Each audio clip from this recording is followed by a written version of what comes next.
It's the first day of a new season. Everyone is asking, what do I climb with? There are so many new cards to experiment with, but I think this is the best deck in Marvel Snap right now. This is a fusion of two decks I think are individually capable of being the best deck on their own. This fuses the Invisible Woman First Steps package, which is extremely powerful and looking for a good backbone, with the power of Victoria Hand, arguably the best points package in Marvel Snap right now, not named Invisible Woman. Now, this is a fairly straightforward points-only deck. It is not the kind of deck that is going to be full of tech, full of reactive abilities, and that means that it is a deck that you have to play knowing what your opponent's output is. But the output that this deck has is genuinely very, very high. And I think the better of a player you are, the less you actually need to rely on tech as a crutch, the more you are able to rely on the snap and retreat mechanic and the fact that you have an incredible amount of point power allocation as your effective tech.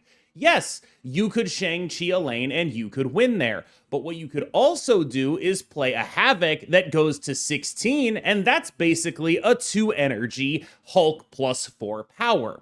When you have all this ability to allocate power on the final turns of the game, and believe me, this deck is extremely good at final turn power allocation, you find yourself having less of a need for tech, and you get to play more as a sort of almost similar to a discard style deck where all the power shows up late, except you have a little more control over where that power goes, and that choice, that agency, is what makes this deck so strong. You need a few good Invisible Woman targets if you want to be a deck like this, and Sunspot is a very good target for Invisible Woman First Steps, although far from your best ones. Cards like Thena and especially Havoc I think are a little bit higher on the list. Sunspot is also just a card you can generally be happy with existing. It's not going to be that much worse than any other one. The comparative advantage that you lose from playing another one over Sunspot is not particularly high, unless that one ends up being like Hood in a Hood Misery package. Ones tend to not be that impactful on game plans, so having a game plan that allows you to have a very impactful one is actually a relative advantage. Nico Minoru is a great utility piece that can show up in a bunch of different spots. She allows this deck to have a very minimal amount of location control occasionally. The copy spell is incredibly good because secretly this deck is built on being a copy deck. Depending on what it is that you're trying to do, you can copy either Victoria Hands or Invisible Woman First Steps, or copy multiple things. All of what this deck does is brought together by various duplication effects, which is why the name Twin Blade is just so apt. If you are ever playing Moon Girl, you probably have to play Quinjet as well, and that means that this is a card that is in this deck. Again, we're talking about duplication effects. Some of those duplication effects only work in hand. Cards like Frigga and Moon Girl, when you're making these copies, you want them to be as cheap as possible. This card enables you to do things like Moon Girl into Invisible Woman that costs the normal amount, and an Invisible Woman that costs 2. That's a very powerful turn 5 that is enabled by Quinjet Moon Girl. A lot of stuff that this card does is just allowing you to get stuff out there for cheap, but also every energy you save in a multiple Invisible Woman game is more energy going on to Sunspot. It is compounded 4 times, which means Quinjet has even more value than normal. It's crazy to think about Havoc's journey from totally unplayable to fringy allowable card to now a core card in an elite deck. If you asked me when this card came out if I ever thought I'd be saying Havoc was in the best deck in the game, I would have told you no. But here we are. This is the best Invisible Woman First Steps enabler or recipient in the entire game.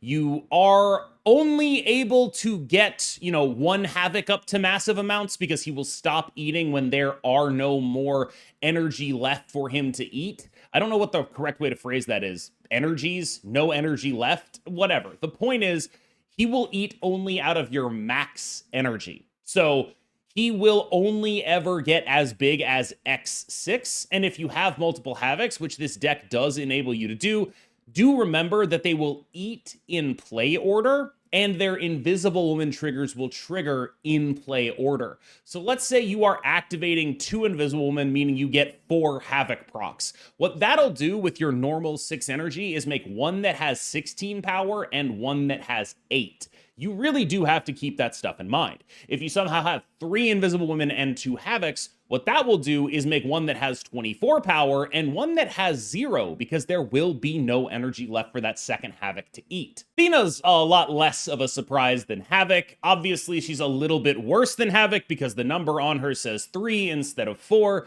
But she is also just a generally very solid card. She's a lot more flexible than Havoc. In games where you aren't prodigying an Invisible Woman, you can really lock up a location by prodigying Athena, giving you 2 Athenas at that location. Most normal decks aren't going to be able to keep up with that. It's a very solid strategy right now, and her flexibility is largely what her strength is.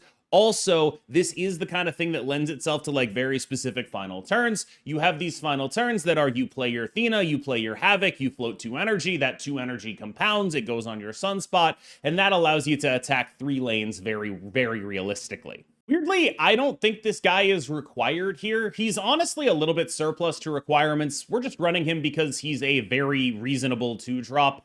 I think there are definitely other things you can try in here. Like, if you were thinking about cutting him, I would maybe look to another card to cut and try to get, cut Mirage, cut this guy, play Hood and Misery or something like that. Like, that kind of stuff is a direction that I think this deck could actually go. This is also a space that could become a tech card. Obviously, Pedro's a powerful card, but I don't really think he's core to this deck's functioning the way that he can be core to other decks functioning. You are a sort of secondary Victoria hand deck, but really Mirage is just a good card to have access to. The only real downside is sometimes it can really make your Moon Girls awkward when you have too much stuff, but just being able to gain information on what your opponent is doing, gain information on what they plan to be playing, and against certain decks, just absolutely win the game. Like move bounce decks, if you can throw priority on turn 5 and they bounce their stuff back, you get one of their buffed guys. Against Mr. Negative, this is a really relevant card. Against things like Destroy, you'll be able to get a death or maybe a bounced back Deadpool. Caring about priority for Mirage does matter too,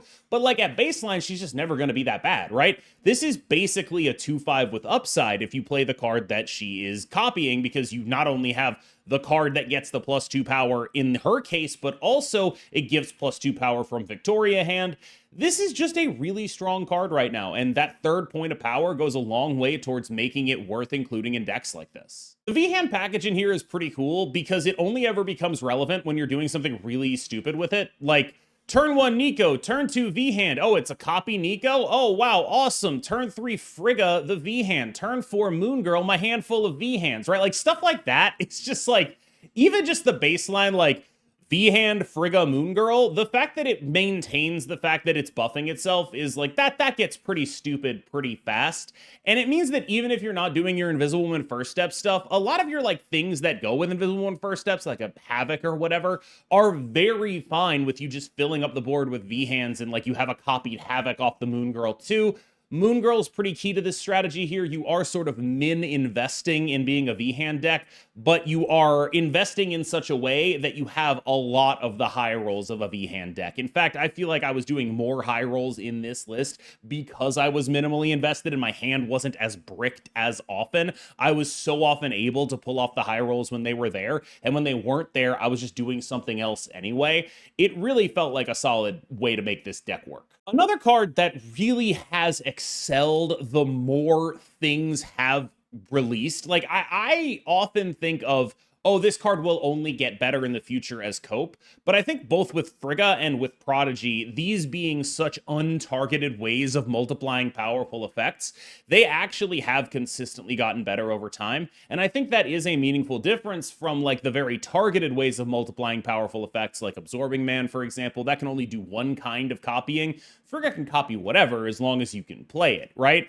And yes, there are restrictions on that, right? Like, it can copy whatever as long as you can play the card that you need to copy and then also play the copy in order to get the value out of the Frigga, and you have to be able to be doing stuff that can compensate for the fact that Frigga is a 3/4. But there are more decks than Move Bounce that can do that now. There are more decks than Discard that can do that now. And I think that this deck being a Frigga deck gives you a clue as to what kind of deck it is. It is like move mounts. It is like discard.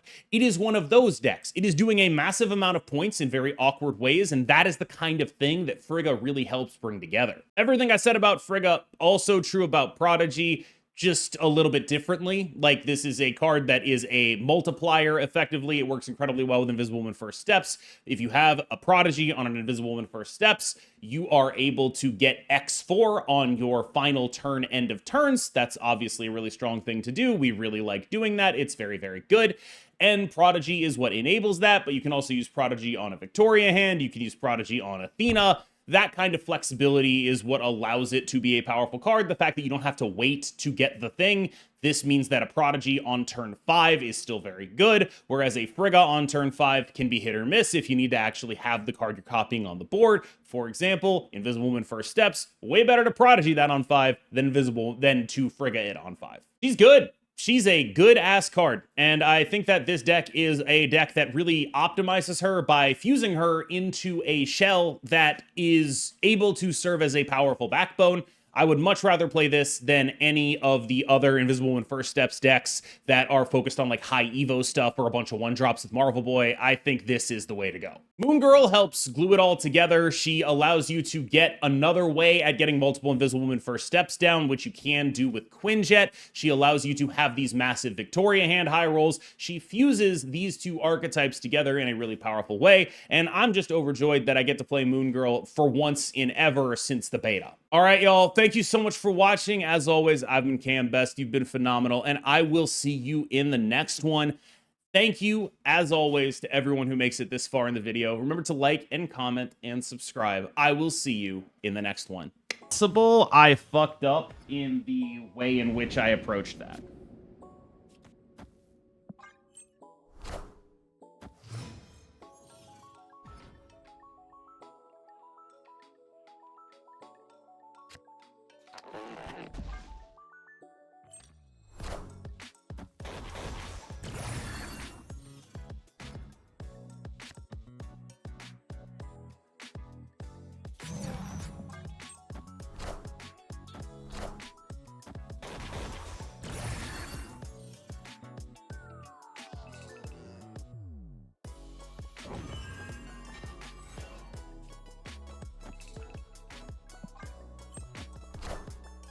I'm about to juice this up.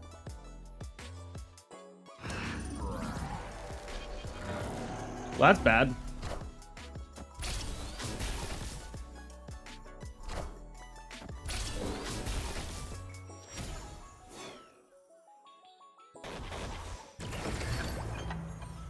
Opponent snapped.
They just like Heimdall middle.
Seems good to me. Havoc, havoc, havoc, havoc. So we are going to win that right lane.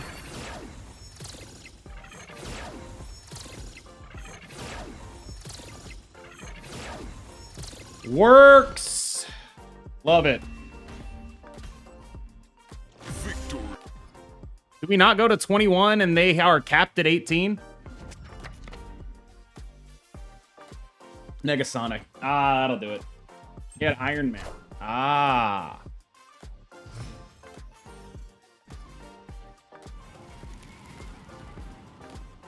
Live from the Daily Bugle.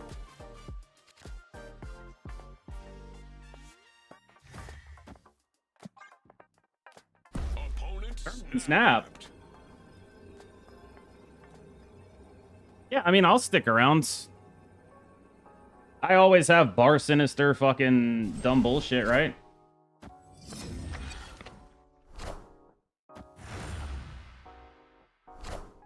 I always have some bar sinister into dumb bullshit plays. Assuming I get to Invisible Woman.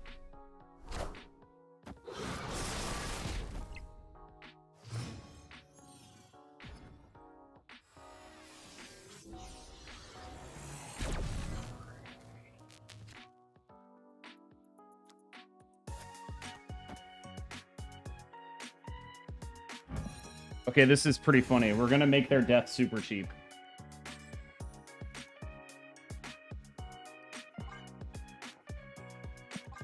We're gonna make their death super cheap and then copy it.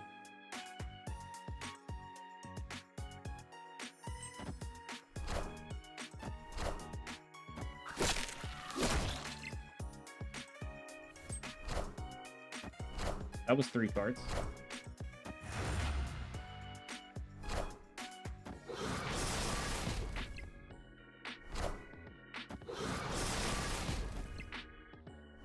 I feel like I can sense the drawing Invisible Woman late here. Anyone else sense it?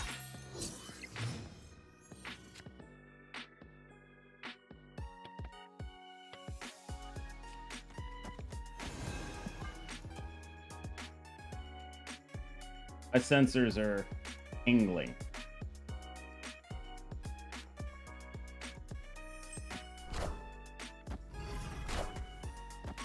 You don't think I draw her at all? Sure, yeah, that'd be that. Yeah. What a game!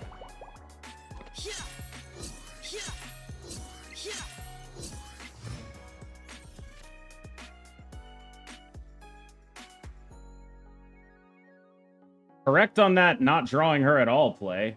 Fucking hell.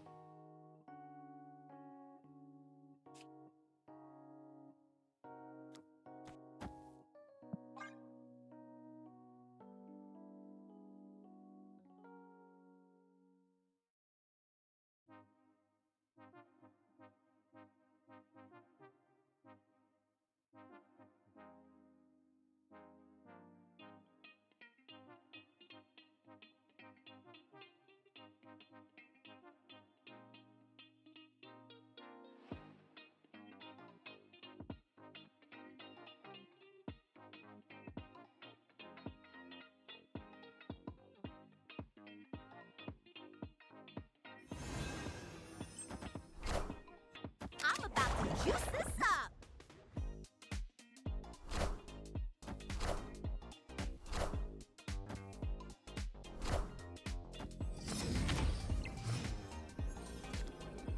Right on time, baby. You're doing amazing, champ.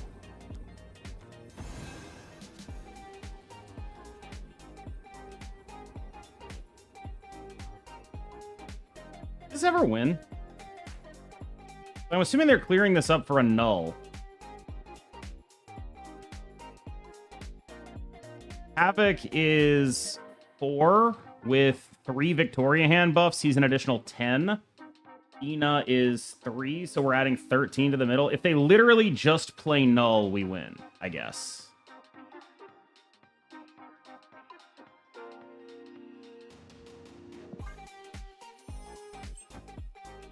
Holy shit.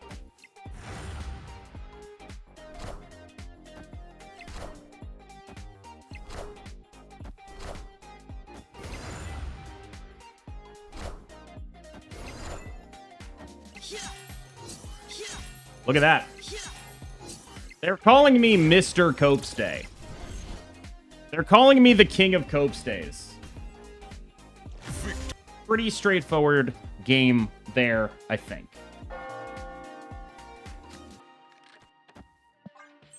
How many cards can I get out of my hands such that I can do Moon Girl on V-Hand twice? Moon Girl on V-Hand Havoc is like, I want that bad.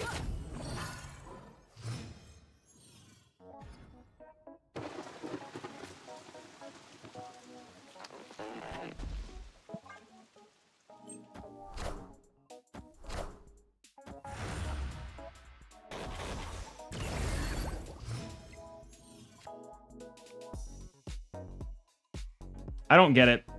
That day.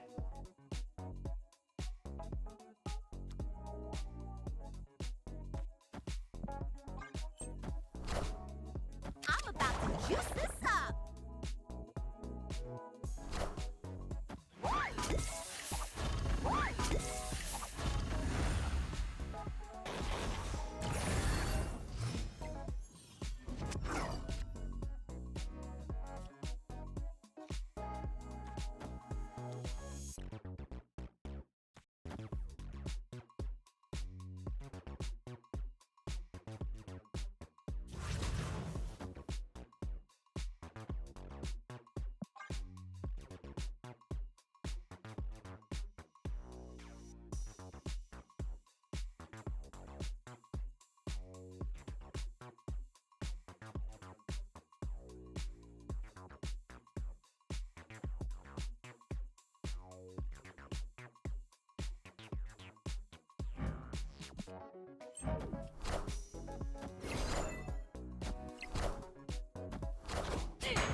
Say they go to 19 here, right? We don't actually need to... What's this? 4. So this is... adding 13, 12.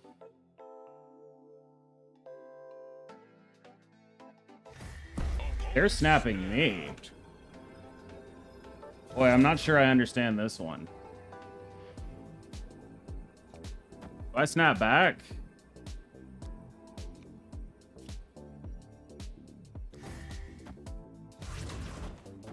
Here, let's do it.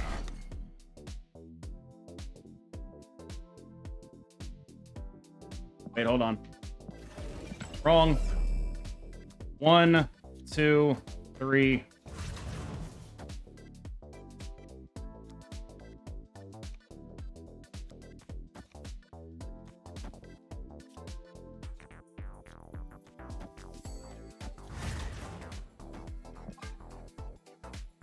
Super 8.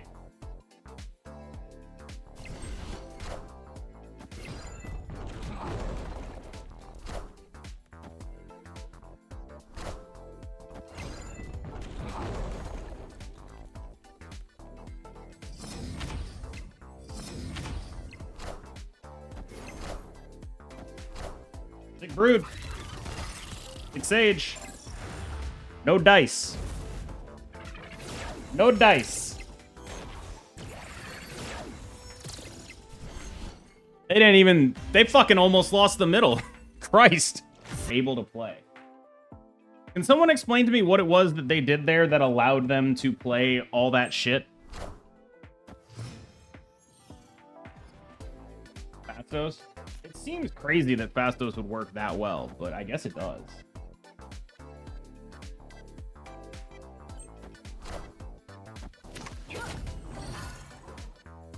Oh, nice. Visible Woman in that deck. Quite fascinating, actually.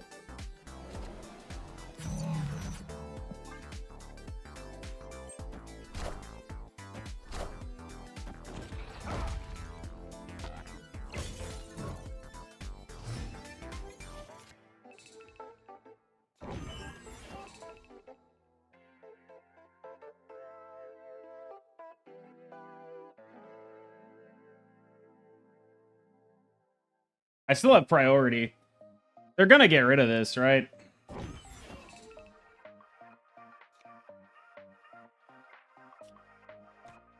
Quinjet mid? Yeah, I can't do that.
Moon Girl, right? It won't bounce. Yeah, but I don't want to let them know that I have that. I want my final turn to be Thena Moon Girl.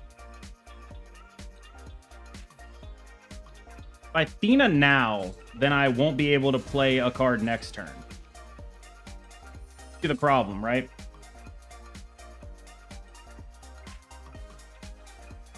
Or maybe I can Thena now, then go Invisible Woman into... No.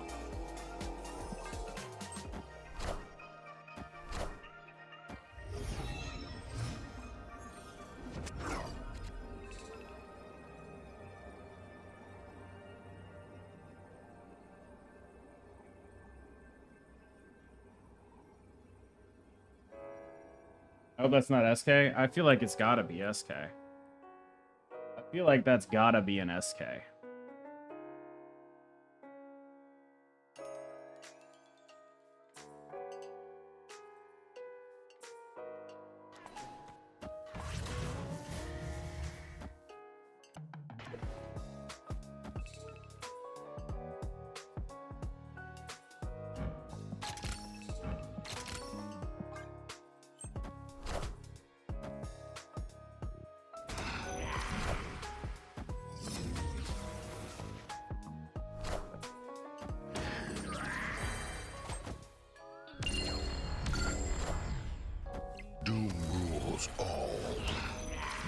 Yo! Two more shall take its place.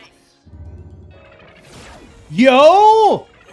Yo! Yo! Yo! Yo!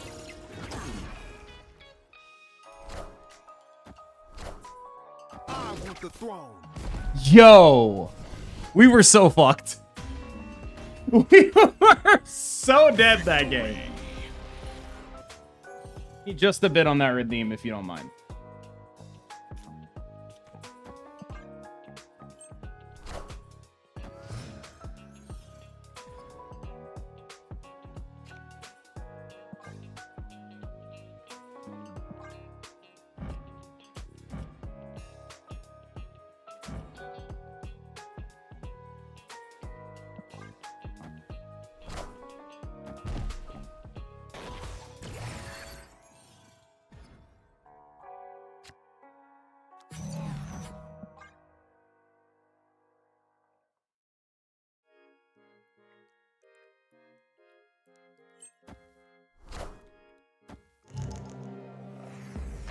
Ouch.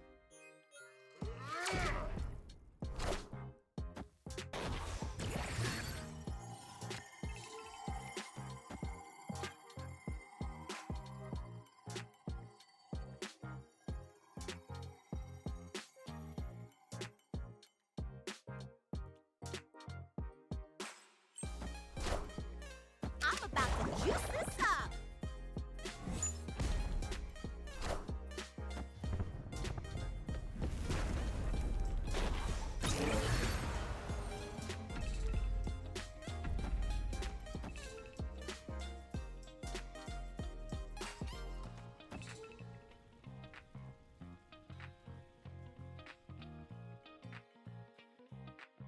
Fenrir Surfer. Yeah, that's a pretty solid guess. I mean, I'm imagining we're getting pretty heinously. Well, that is. I want the throne.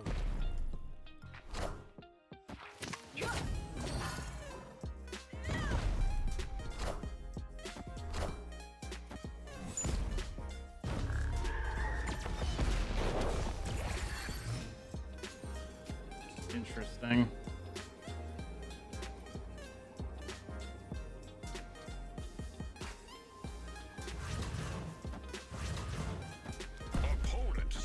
They snap this. We're adding 24. Do we think they beat 24 in additional points? We're adding 24.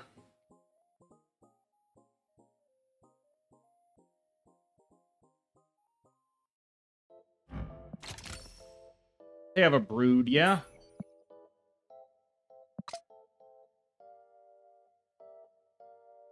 Go like brood surfer, which we actually do beat.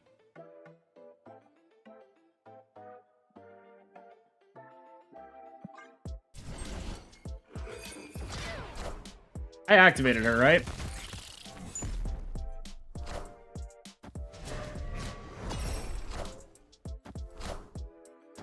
But I'm pretty sure we win this. Yeah. Yeah, we win. See? Imagine doubting me. This is actually more than 24. My bad. Never reward boomers. Always win on boomers. Look at that. Domino is the shit.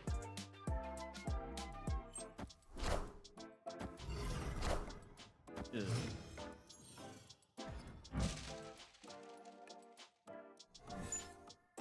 Hard to hate that.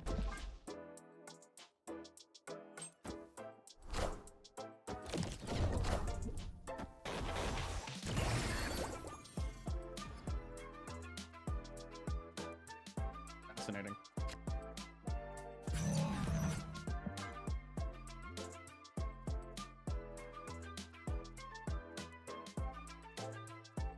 Frankly, I don't know who has a bigger advantage off of this, because bad for both of us. They have a bigger advantage off of this.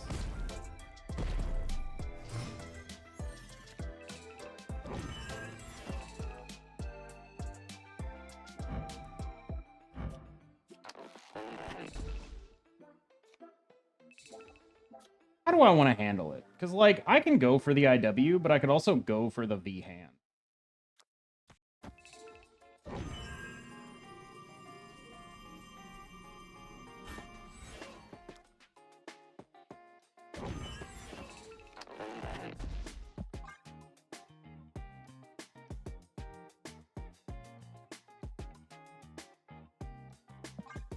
Works, right? I'm making sure I'm copying the right thing.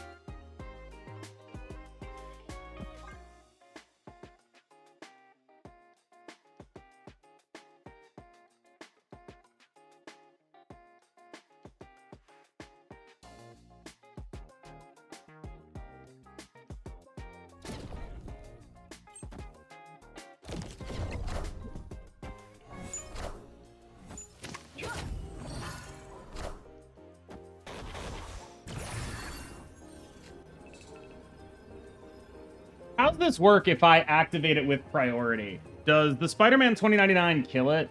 I guess it does, right? Flame on!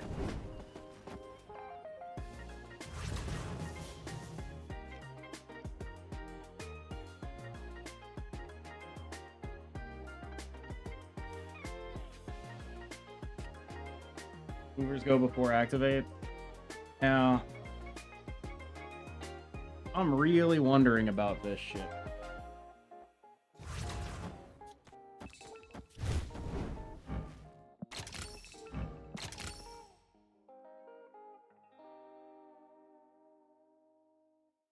Might move right to steal that lane. I feel like it's a bunch of stuff is possible.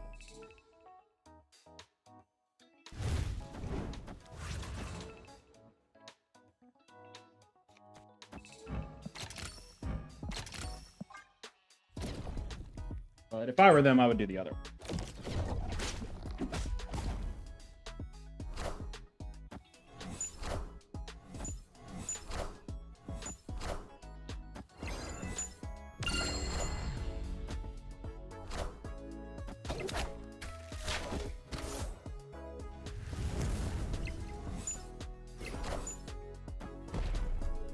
Guessing we lose a tiebreak here? Oh no, we win a tiebreak here. Even one invisible woman is enough to win a tiebreak by 1 point.